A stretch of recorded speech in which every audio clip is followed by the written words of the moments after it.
오늘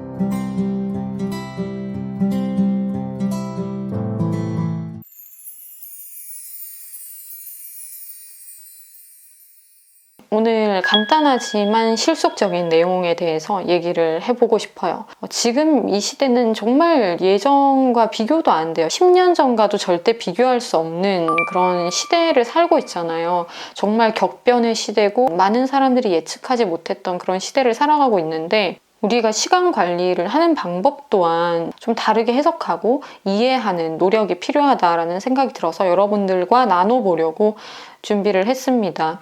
일단 첫 번째, 눈에 보이는 포트폴리오를 만들어라, 쌓아 올려라 라는 뜻인데, 이제 더 이상 혼자만 아는 거는 안 되고 모두가 알게 하라, 이 방식으로 첫 번째로 간단하게 무엇을 그러면 모두가 알게 할 것인가를 정하고, 두 번째는 그걸 전파할 수단을 선택을 하는 겁니다. 이걸 복잡하고 어렵게 생각할 필요가 없는 게, 요즘에는 수단이 너무 가까이에 있고 쉽게 이용이 가능해요. 첫 번째는 일단 유튜브가 있겠죠. 자기가 조금 더 외향성이고 언어로 풀어내는 역할을 잘하는 사람이다. 아니면 뭐 요즘에 글로 써서 그걸 스크립트를 읽어내려가면서 영상만 또 잘 만드는 기술이 있어도 되기 때문에 이런 걸 또 고민해 보셔도 좋고, 자기의 약점은 또 보완하면 되잖아요. 목소리가 이상한데요? 발음이 이상한데요? 그러면은 목소리가 괜찮고 발음이 또 좋은 사람을 섭외를 해가지고 리딩을 시키면 되잖아요. 그래서 이렇게 영상 매체를 통해서 내가 모두를 알게 할 것이다 정할 수도 있고, 나는 좀 글 쓰는 걸 잘해, 좀 난 내적인 사람이야 라고 생각하시면 블로그라든지 이렇게 생각할 수도 있는 거고, 메인 플랫폼을 이렇게 정해 보시면 되고요. 그러면서 좀 더 재밌게 젊은 층을 타겟으로 할 거야 하면 틱톡을 통해서라든지, 아니면 난 좀 홍보 목적이 강하다 하면 인스타나 페이스북 같은 거를 활용해도 좋고요. 요즘에는 이렇게 대대적인 홍보 활동이 온라인으로 거의 다 진행이 되기 때문에 이런 식으로 쉽게 할 수 있다라는 거. 그래서 무엇을 할 건지를 정하고 수단을 정하고, 이 두 가지를 우리 심플하게 생각하기로 해요. 그러면서 이제 더 이상 나만 알고 있고 나만 뭔가 소소하게 깨작깨작 하면서 쓰기 금지, 이제는 다 알게 하면서 내 시간이 곧 투자가 되면서 돈이 되게 하면서 나의 업적이 직접적인 포트폴리오로 남게 하는 거예요. 내가 백날 첫날 하는 거 남이 알아주지 않죠. 1년 5년 했는데요, 알아주지 않아요.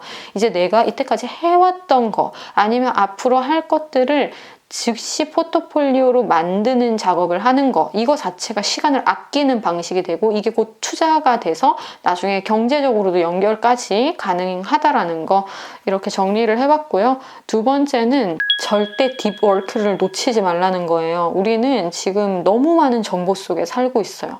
그리고 그 정보가 맞는지 틀린 건지도 구분도 잘 못하는 사람들이 너무 많거든요. 그래서 정말 허접한 정보거나 잘못된 정보인데도 그걸 덥석덥석 물어요. 그 정보를 알려준 사람을 대단한 사람으로 여긴다거나, 그런 좀 지적 수준이 떨어지는, 정보 구분 능력이 떨어지는 사람들이 또 너무나도 많고, 많은 사람들이 그쪽에 쏠려 있으니까 그 불특정 다수의 지적 수준이라든지 나이와 계층을 알 수 없는 이 온라인 세상에서는 많은 사람들이 몰려있으면 그게 뭔가 대단한 것처럼 생각이 들 가능성이 높기 때문에 이런 것들을 꼭꼭 점검을 잘 하고 자기 주관도 잘 세워야 되고, 다양한 정보들 속에서 진짜 정보를 찾아내는 능력도 길러야 돼요. 이걸 하기 위해서 결론적으로는 딥워크가 필요한 거죠. 정보가 너무 많으니까 한편으로는 귀중한 것도 이렇게 생각을 해요. 그러다 보니까 귀중한 것이 귀중한 거라고 느껴지지 않기 때문에 흘려 듣게 되고 흘려 보게 되고, 그러면서 우리의 이해력과 집중도와 분별력과 이런 것들이 같이 떨어지게 되거든요. 요즘에는 흘려보기, 흘려듣기, 이게 굉장히 일반적인 방식이 되어버렸어요. 정보를 습득하는 데 있어서, 정보를 얻는 과정에 있어서 굉장히 얕게 검색하고 얕게 받아들이고 얕은 지식을 저장하고 이런 식으로 돼버렸기 때문에 딥워크 하는 시간을 꼭 가지셔서 깊이 볼 것들을 분별해내고 카테고리를 도려내서 따로 중요한 폴더에 넣어야 돼요. 근데 막 이 정보 저 정보 다 나열해 놓으면 정리정돈이 안 돼서 컨트롤이 안 되는, 고로 시간 관리도 안 되는 삶을 살게 될 수밖에 없다라는 거죠. 디버크를 하는 동안에만 뭐가 중요한지를 내가 선명하게 볼 수 있거든요. 이게 중요해, 이거를 인지시키는 시간이라고도 보시면 돼요. 그래서 내가 이거만을 위해서는 꼭 이 시간을 들여서 디버크를 한다. 이걸 꼭 정하시는 게 좋아요.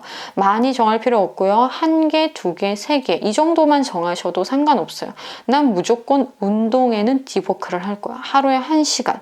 나는 영어 공부에는 하루에 2시간 꼭 디버크를 할 거야.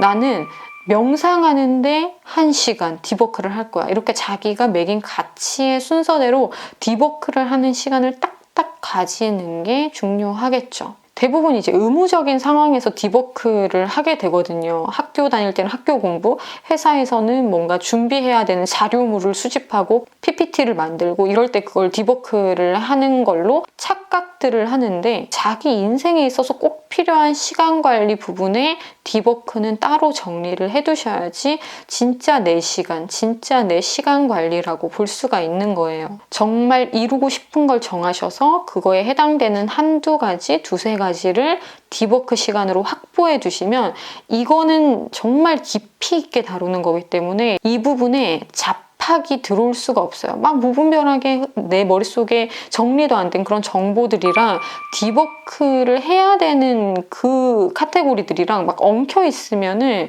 내가 이루고자 하는 게 바로 설 수가 없죠. 그래서 디버크는 따로 분류해서 디버크하는 시간을 꼭 가진다. 이게 두 번째 제가 얘기하고 싶은 부분이 되겠고요. 그리고 마지막 세 번째는요. 자기 피드백 시간을 놓치지 말 것. 자기 피드백 시간이 왜 중요하냐면 디버크랑은 조금 달라요. 디버크 같은 경우는 정말 실질적인 것을 하는 거고 자기 피드백 같은 경우는 나를 돌아보는 시간, 내가 정말 이걸 잘하고 있나? 나에게 있어서 지금 부재되어 있는 것은 뭐지?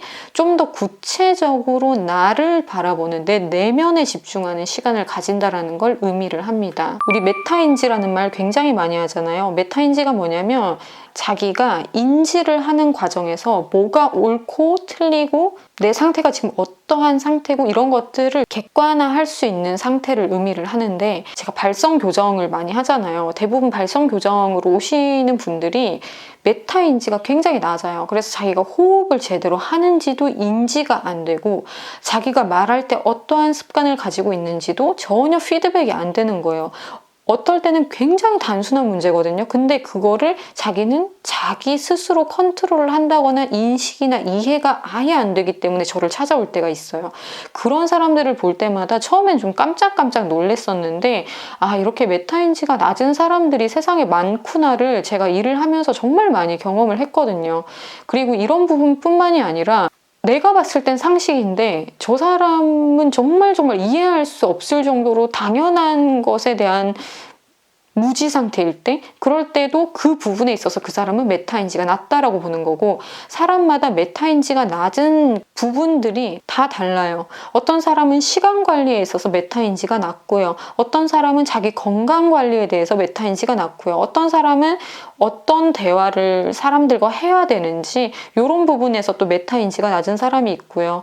되게 다양한 부분에서 이 메타인지가 작용될 수 있고 적용될 수 있겠는데 전반적으로 아무튼 자기 피드백이라는 것 자체가 메타인지랑 비슷하다라고 보시면 돼요. 객관화가 안 되는 거죠. 진짜 사실과 사실이 아닌 것을 구분을 못 짓는 거예요. 좀 더 선명하게 뚜렷하게 이게 이해가 안 되고 나 스스로 확신할 수 없는 상태 있잖아요. 그래서 이런 것들을 자꾸 훈련하면서 메타인지를 올려야 되는데 메타인지가 높은 사람들은요. 매일매일 오랜 기간 동안 일기를 쓴 사람들 그리고 명상을 하는 사람들 그리고 매일매일 자기 전에 기도를 꼭 하는 크리스천들 있죠. 그 크리스천들도 그냥 말만 크리스천이 있고 정말 신을 인정하면서 막 그 신 앞에서 고해성사를 막 미친 듯이 하면서 하나하나 다 나열하면서 자기를 돌아보는 사람이 있고 이렇잖아요. 이런 사람들이 대부분 메타인지가 높을 수밖에 없어요. 왜냐면 우리는 그냥 생활하다가 TV 보다가 자잖아요. 핸드폰 보다가 그냥 잠들어 버리고 이렇게 하는데 이런 사람들은 매일매일 내가 오늘 뭐 했는지 하루를 쫙 돌아보면서 기록하고 내 감정이 어떠했는지를 기록하잖아요. 그렇기 때문에 항상 정리를 하고 잠이 드는 습관이 몸에 오랜 시간 동안 배었단 말이에요. 근데 이제 그 가운데서도 생각의 한계나 환경적으로 좀 뭔가 다양성이 떨어지는 그런 상태에 있는 사람이라면 그런 행동을 반복하더라도 메타인지가 확 올라가기는 힘들 거예요. 하지만 우리가 좀 다양한 활동들을 하면서 나에게 좀 다양한 자극들을 주면서 이런 메타인지를 높이는 훈련들을 같이 한다면 엄청나게 이 부분이 발달하게 되어 있어요. 저도 메타인지를 올리려고 엄청 어렸을 때부터 노력을 많이 했었는데 시발점이 다이어리 쓰는 거였었거든요. 그리고 다 보이는 그 옛날에 뭐 싸이월드 이런 거 유행할 때 있잖아요. 그런데다가 공개 일기 쓰고 이런 걸 통해서도 많이 발달이 된 것 같아요. 그리고 자기 피드백이라는 거는 당연히 자기 피드백이기 때문에 자기만 볼 수 있는 완벽하고 정확한 서술을 할 수 있는 자리에다가 기록을 하는 거, 컴퓨터로 어디를 써놓는 거 이런 것이 꼭 필요해요. 남이 보는 데 있어서는 좀 왜곡을 하게 되잖아요. 그래서 자기가 진짜 솔직해질 수 있는 공간에다가 기록을 한다든지 아니면 정말 정신을 바짝 세우고 내가 오늘 어땠지? 어떤 하루를 보냈지? 오늘 느낀 건 뭐지? 내가 오늘 이런 거에 대해서 좀 깨달은 건 뭐지? 이런 걸 꼭 정리하는 시간을 가지다 보면은 메타인지가 올라간 사람은 시간 관리도 잘해요. 시간 관리 잘하는 사람들은 전반적으로 모든 것에 있어서 능률이 올라가요. 이런 식으로 뉴노멀 시대에 응용 가능한 메타인지도 올리고 시간 관리도 하면서 실속적인 삶을 사는 방식이라고 소개를 하게 됐고요. 여러분들도 이렇게 한번 해보시면서 올 한해 여러분들이 희망하는 것에 조금 더 가깝게 다가가시기를 바라겠습니다.